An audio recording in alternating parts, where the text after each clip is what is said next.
बच्चों, आज मैं आपको राजनीतिक में अध्याय 1 सिविक्स पढ़ाऊँगी। यदि आप पाठ को पढ़ते हैं तो आप समझ सकते हैं कि कभी-कभी शब्द क्या है। यह बहुत महत्वपूर्ण नहीं है कि हमें परिभाषाओं की आवश्यकता है, और इसके लिए आपकी पुस्तक गतिविधियों में आपको दिया गया है कि किस प्रकार पेन, बारिश को हम परिभाषित नहीं कर सकते, केवल वर्णन कर सकते हैं। इसी प्रकार हम इस शब्द की परिभाषा नहीं दे सकते, हम लोकतंत्र के साथ उनका वर्णन कर सकते हैं। शब्द लोकतंत्र एक ग्रीक शब्द से आया है। लोकतांत्रिक डेमो का मतलब है लोग और क्रेटिया का मतलब है शासन।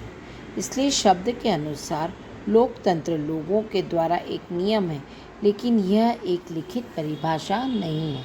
हम देखेंगे कि यह परिभाषा पर्याप्त नहीं है। लोकतंत्र की सही परिभाषा चुनने से पहले हम उन दोनों के बारे में चर्चा करेंगे जिन्हें लोकतांत्रिक सरकार और गैर लोकतांत्रिक सरकार के बारे में जानना चाहिए।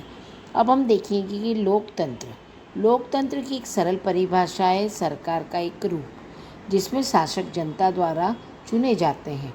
ये उपयोगी परिभाषा है क्योंकि यह हमें सरकार के रूपों से लोकतंत्र को अलग करने की अनुमति देता है, जो स्पष्ट रूप से लोकतांत्रिक नहीं है। अब हम सोचेंगे कि लोकतांत्रिक सरकार क्या है। तो बच्चों, एक लोकतांत्रिक सरकार एक ऐसी सरकार है जो लोकतंत्र की राजनीतिक प्रणाली का पालन करती है। लोकतंत्र एक शासन प्रणाली है। देश के नागरिकों को अधिक सत्ता सीधे या चुने हुए प्रतिनिधियों के माध्यम से कहा है, जो एक शासित निकाय बनाते हैं। लोकतांत्रिक सरकार में कई भिन्नता हैं। दो मुख्य विविधताएं हैं, प्रत्यक्ष लोकतंत्र और प्रतिनिधित्व लोकतंत्र। भारत में लोकतंत्र का प्रतिनिधित्व होता है। अब हम एक गैर लोकतांत्रिक सरकार क्या है उसको देखेंगे। एक गैर लोकतांत्रिक सरकार एक ऐसी सरकार है जो लोकतंत्र का पालन नहीं करती है। एक गैर लोकतांत्रिक सरकार हो सकती है साम्राज्य, कुलीन तंत्र, शिष्टजन, अराजकता, सामंतवाद और किसी भी अन्य प्रकार की। गैर लोकतांत्रिक सरकार को समझने के लिए शासन के समान रूपों को संक्षेप में देखेंगे। पहला है साम्राज्य। वह राज्य जहाँ राजा, रानी या साम्राज्य के हाथ में निरपेक्ष सत्ता है। दूसरा कुलीन तंत्र, ऐसा राज्य जहाँ लोगों के एक छोटे समूह के साथ पूर्ण शक्ति निहित होती है। तीसरा शिष्टजन, ऐसा राज्य जहाँ लोगों के हाथ में विशेष अधिकार प्राप्त उस समूह के पास होते हैं। लोकतांत्रिक व गैर लोकतांत्रिक में अंतर बताओ। लोकतांत्रिक, पहला, ऐसी सरकार जो लोकतंत्र की राजनीतिक प्रणाली का अनुसरण करती है। दूसरा, लोगों के साथ एक शक्ति निहित होती है। तीसरा, लोग चुनते हैं कि उनके लिए क्या सही है। चौथा, सभी लोगों के पास समान अधिकार प्राप्त होते हैं। पांचवा, नेता या प्रतिनिधि जनता द्वारा चुने जाते हैं। अब हम गैर लोकतांत्रिक में अंतर देखेंगे।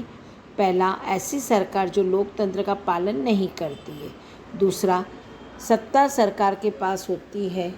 तीसरी, सरकार लोगों के लिए निर्णय लेती है। चौथा, सभी लोगों के साथ समान व्यवहार नहीं किया जाता। लोग प्रतिनिधि का चयन और परिवर्तन नहीं कर सकते। म्यांमार सेना शासकों को लोगों द्वारा निर्वाचित नहीं किया गया था, इसलिए लोकतंत्र एक व्यक्ति के नियम है। ये हमने एक उदाहरण देखा। यह परिभाषा सभी स्थिति के लिए उपयुक्त नहीं है। इस मुताबिक सरकार को लोकतंत्र को पकड़ती है और चुनाव करती है, लेकिन ये पर्याप्त नहीं है। यही कारण है कि हम एक सरकार के बीच ध्यान से अलग करने की आवश्यकता है जो लोकतांत्रिक और लोकतांत्रिक नहीं है। लोकतंत्र की विशेषता। अब हम लोकतंत्र की विशेषताएं देखेंगे। लोकतंत्र की विशेषताओं को समझने के लिए हम फिर से लोकतंत्र की विशेषताओं को समझने के लिए हम फिर से लोकतंत्र की एक साधारण परिभाषा से सरकार का एक रूप है जिसमें शासक लोगों द्वारा निर्वाचन होते हैं। इस परिभाषा में शासक कौन है? निर्वाचित लोग शासक हैं। इस परिभाषा में किस तरह की चुनाव का सकाय एक लोकतांत्रिक सरकार मुक्त है, निष्पक्ष चुनाव है। हम देखेंगे कि वे लोग कौन है जो शासकों का चुनाव कर सकते हैं।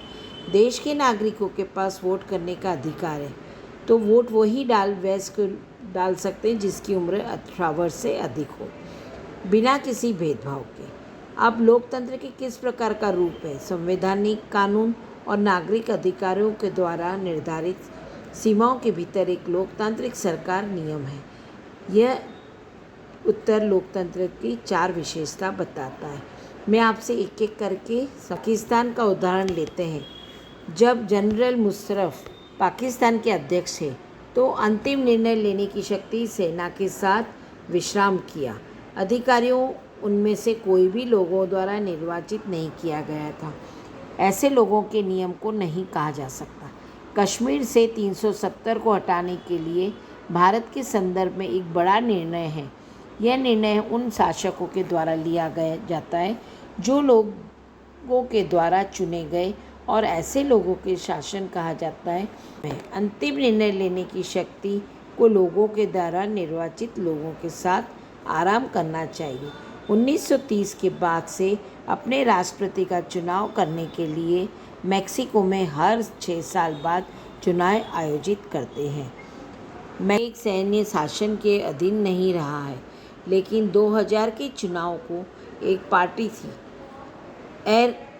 RI द्वारा जीता गया, क्योंकि वे चुनाव जीतने के लिए गंदी चाल कर जीत के लिए उपयोग करते हैं। यह उचित चुनाव नहीं है। बच्चों, दूसरा है लोकतंत्र की दूसरी विशेषता मुफ्त और उचित चुनाव। इसलिए यदि वे ऐसा चाहते हैं कि लोगों को रोमांचक शासकों को हटाने के लिए लोगों के लिए विकल्प का उपयोग करना संभव हो सकता है। 2015 तक सऊदी अरब में महिलाओं के पास फैज़ी में मतदान करने का अधिकार नहीं था। चुनावी प्रणाली इस तरह की फैज़ी के नागरिक के वोट में भारतीय फैजियन की तुलना में अधिक मूल्य है। लोकतंत्र राजनीतिक समानता के मौलिक सिद्धांत पर आधारित है। तो तीसरी विशेषता है लोकतंत्र में वयस्क नागरिकों के पास एक वोट होना चाहिए और प्रत्येक वोट में एक मूल्य होना चाहिए। इसी प्रकार हम जिम्बाब्वे को 1980 में आज़ादी मिली और उसके बाद रॉबर्ट मुगाबे नेता बन गए और जिम्बाब्वे के अध्यक्ष बन गए। चुनाव नियमित रूप से आयोजित किए गए थे और हमेशा मुगाबे पार्टी द्वारा जीते थे। मुगाबे लोकप्रिय था, लेकिन चुनाव में अनुचित अभ्यास का भी उपयोग किया जाता था और राष्ट्रपति की शक्ति को बढ़ाने के लिए संविधान के कई समय बदलता रहता था। एक कानून था जो राष्ट्रपति मीडिया की आलोचना करने का अधिकार सीमित था। सरकार द्वारा नियंत्रित किया गया था। सरकार कुछ अदालत के फैसले को भी अनदेखा करती है। जिम्बाब्वे का उदाहरण दर्शाता है कि शासक की लोकप्रिय स्वीकृति लोकतंत्र में आवश्यक है।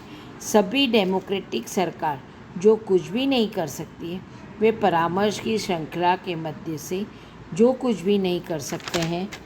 प्रत्येक सरकारी शासक संविधान द्वारा सौंपे गए कुछ निश्चित अधिकार और जिम्मेदारियां हैं। इसलिए चौथी विशेषता संवैधानिक कानून और नागरिकों के अधिकारों द्वारा निर्धारित सीमाओं के साथ लोकतांत्रिक सरकारी नियम है। बच्चों, इसके अलावा स्वतंत्र निष्पक्ष चुनावी का मुकाबला क्या होता है, तो हम इसका उदाहरण लेंगे चीन का। चीन की संसद को क्वाइगॉउ रेमिन दाइव्यो दादुई राष्ट्रीय जनसंसद कहते हैं। चीन की संसद के लिए प्रति 5 वर्ष के बाद नियमित रूप से चुनाव होते हैं। इस संसद को देश का राष्ट्रपति नियुक्त करने का अधिकार है। इसमें पूरे चीन से करीब 3000 सदस्य आते हैं। कुछ सदस्यों का चुनाव सेना भी करती है। चुनाव लड़ने से पहले सभी उम्मीदवारों को चीनी कम्युनिस्ट पार्टी से मंजूरी लेनी होती है। 2002 और 2003 में हुए चुनाव में सिर्फ कम्युनिस्ट पार्टी और उससे संबंधित कुछ छोटी पार्टियों के सदस्यों को ही चुनाव लड़ने की अनुमति मिली थी। सरकार सदा कम्युनिस्ट पार्टी की ही बनाती है। 1930 में आज़ाद होने के बाद से मेक्सिको में भी 6 वर्ष बाद राष्ट्रपति चुनने का अधिकार हुआ था। तो इस प्रकार हमने चीन का भी देखा। अगर चुनाव में तरह तरह के हथकंडे अपनाकर भी हर हाल में जीत हासिल करने के लिए भी ये लोग सरकारी दफ्तरों में काम करने वाले सभी लोगों को पार्टी में बिठाकर और उससे अनिवार्य रूप से कार्य करवाने का भी करते हैं। सरकारी स्कूलों के अध्यापक अपने छात्र छात्राओं व माता पिता से भी इन्हीं को वोट देने के लिए ही कहते हैं। मीडिया भी जब तक विपक्षी दलों की आलोचना करने के अलावा उनकी गतिविधियों को नज़रअंदाज ही करती थी।